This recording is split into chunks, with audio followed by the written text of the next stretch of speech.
sekarang kita masuk ke profil singkat tentang PT Pegadaian. Nah, PT Pegadaian sendiri itu adalah badan usaha milik negara yang fokusnya pada sektor keuangan. Dan dulu tuh Pegadaian hanya fokus kepada gadai barang aja.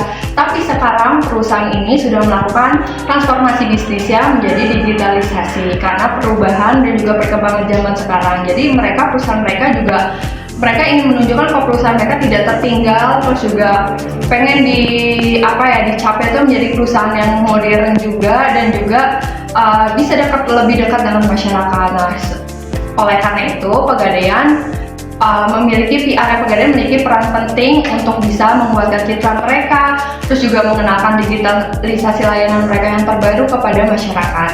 Nah, tadi saya sudah menjelasin secara singkat tentang profil PT Pegadaian dan sekarang saya akan menjelaskan juga bagaimana situasi dan isu PT Pegadaian yang mereka hadapi sejak 2024 sekaligus tentang tujuan dari PR mereka. Nah, jadi sejak tahun 2024 Pegadaian ini menghadapi beberapa tantangan yang berhubungan dengan hubungannya dengan masyarakat atau publik. Yang pertama itu perubahan persepsi masyarakat. Kalau dulu nih kita pasti kan mikirnya kalau Pegadaian itu tempat gadai, tapi kan sekarang PT Pegadaian sudah bertransformasi kan bisnisnya menjadi layanan cicilan emas, investasi emas, terus tabungan naik haji dan lain sebagainya. Nah, di situ tujuan PR Pegadaian itu mereka harus menjelaskan nih kepada masyarakat luas kalau bahwa perusahaan mereka tuh sudah berkembang dan juga sudah beragam gitu. Jadi itu tugas PR Pegadaian. Yang kedua ini perubahan perilaku masyarakat di era digital. Kalau sekarang kan orang-orang tuh sudah udah mulai asing sama media sosial, dan di situ PR Pegadaian tuh PR-nya mereka harus menguatkan citra mereka di media sosial dan membuat konten-konten yang menarik atau juga mendapat engagement dari publik. Dan yang ketiga itu adalah bagaimana mereka mengedukasi. Jadi mereka nggak hanya mengenalkan tapi mengedukasi tentang layanan keuangan mereka nih agar masyarakat juga semakin paham, terus juga citra mereka semakin kuat dan juga hubungannya juga dengan publik semakin baik seperti itu. Sekarang kita bahas tentang strategi PR yang dilakukan oleh PT Pegadaian. Jadi ada 3. Yang pertama adalah Clean and Go Movement. Ini tuh strategi yang dilakukan di 2003 dan dilanjutkan di 2024 ini. Jadi ini tuh menggabungkan edukasi tentang pengelolaan sampah dan literasi digital keuangan. Nah, jadi di 2024 lalu Pegadaian juga berhasil menggandeng 424 bank sampah dan berhasil juga mengedukasi 46.000 orang tentang edukasi di Pegadaian ini. Nah, dengan harapan bisa membentuk persepsi bahwa kalau misalnya Pegadaian itu adalah perusahaan yang bisa peduli atau mengikuti tentang kepedulian isu di lingkungan dan di masyarakat. Ada workshop ESG di November 2024 lalu, yaitu bersama Society of Indonesian Environmental Journalists. Ini tuh kegiatan yang meningkatkan pemahaman isu tentang ESG kepada jurnalis, sekaligus juga menjalin hubungan dengan para jurnalis supaya memudahkan dalam pemberitaan di media nantinya.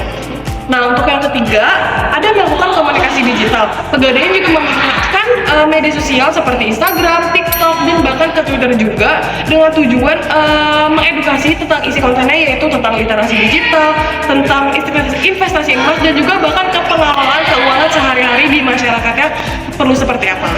Kita masuk ke topik program kita. Ada 2. Yang pertama ada Pegadaian Media Award, yaitu ini tuh semacam program yang memberi ruang bagi para jurnalis untuk membuat karya seperti artikel, foto, ataupun video seperti di Instagram Reels ataupun di video di TikTok. Nah, tujuannya bisa meningkatkan media exposure ataupun bisa meningkatkan jurnalis untuk mempublikasikan berita-berita dari Pegadaian tanpa perlu diminta dari Pegadaiannya. Nah, sekarang masuk ke Tring. Jadi Tring ini adalah aplikasi yang baru diluncurkan. Aplikasi ini adalah memudahkan masyarakat untuk mengakses layanan Pegadaian. Jadi tadi udah bilang juga kan karena Pegadaian gak cuma soal gadai aja, jadi juga mereka sekarang jual beli emas, bahkan sampai ke tabungan naik haji juga. Nah, Tring ini kan udah diluncurkan sejak Oktober 2025 lalu yang dihadiri oleh direktur utama mereka dan juga brand ambassador mereka atau face of the brand Tring, yaitu Isyana Samsati. Nah, kegiatan ini juga dipublikasikan oleh media online kayak media online Antara, media online Detik, dan media online lainnya.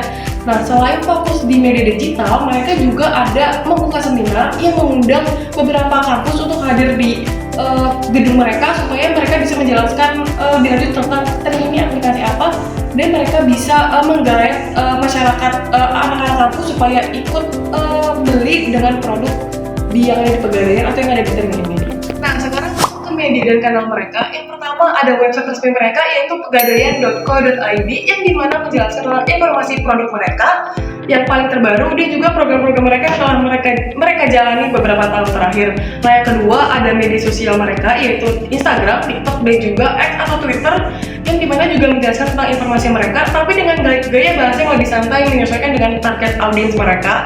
Nah, selain di media sosial mereka juga masih turun ke lapangan untuk memberikan edukasi seperti ke workshop bersama media, terus mereka juga masih melakukan press release dan bahkan mereka juga masih membuka event atau festival ke masyarakat secara langsung. Hai, jadi sekarang di sini sama gue akan ngebahas tentang stakeholdernya, di mana stakeholder Pegadaian itu bukan cuma nasabah yang mau gadai, tapi juga ada sekarang tuh yang terbaru adalah calon nasabah investasi tabungan emas, kemudian ada media dan jurnalis, kemudian juga tentunya karyawan internalnya ya, dan juga masyarakat umum serta pemerintah karena Pegadaian bagian dari BUMN. Kita akan ngebahas tentang efektivitasnya. Menurut hasil riset gue ya, udah cukup bagus. Tapi yang paling menonjol itu ada program dari Clean and Gold Movement.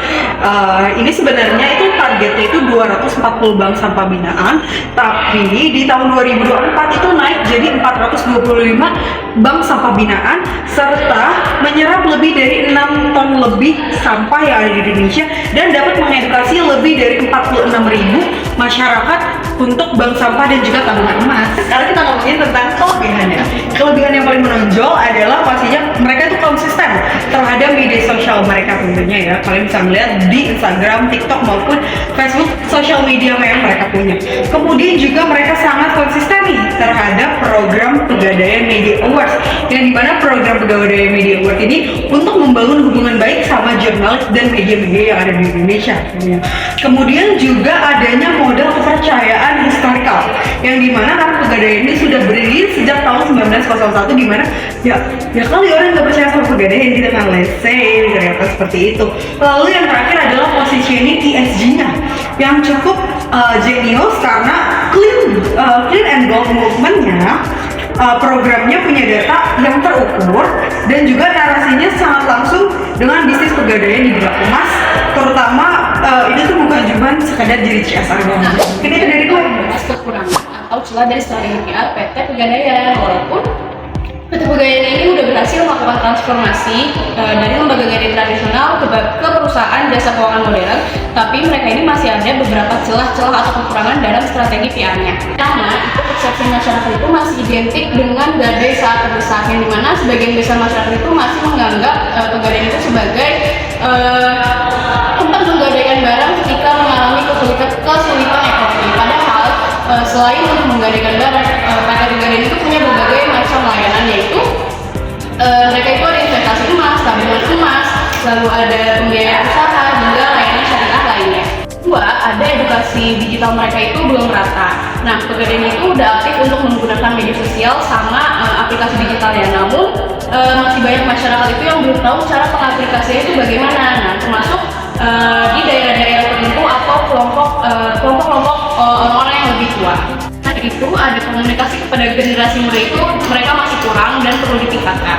Nah, walaupun Pegadaian udah mulai aktif untuk menggunakan media sosial seperti X, Instagram, lalu ada TikTok juga, citra perusahaan mereka itu di kalangan Gen Z itu masih kurang karena konten-konten yang mereka upload itu lebih ke konten-konten informatif, bukan konten-konten interaktif yang dimana konten mereka itu kurang untuk mengajak interaksi dari audiens-audiensnya. Nah, selanjutnya kita akan bahas analisis jujur apa yang berhasil dari PR PT Pegadaian.